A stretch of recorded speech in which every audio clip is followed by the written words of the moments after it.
Nilinaw naman po ng Department of Health Center for Health Development na hindi airborne ang transmission ng viral disease ng monkeypox or mpox.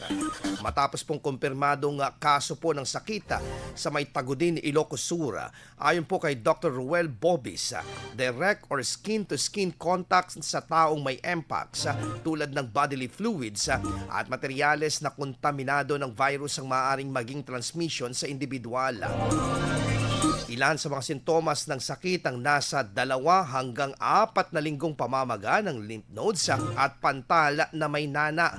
At taliwas sa pinaniniwalaang sintomas na nosebleed, ubo at namumulang mata. Dagdag ng opisyal, mahalagang mabigyan ng sapat na kaalaman ng publiko ukol sa sakit upang hindi madaling maniwala sa mga haka-haka na posibleng pagmulan ng panika. Sa kasalukuyan, patuloy na minomonitor po ang kalagayan ng pasyente sa isang pasilidad at patuloy na sumasailalim sa gamutan. Hinikayat ng otoridad ang publiko na pagtibayin ng healthy lifestyle bilang depensa sa anumang sakit.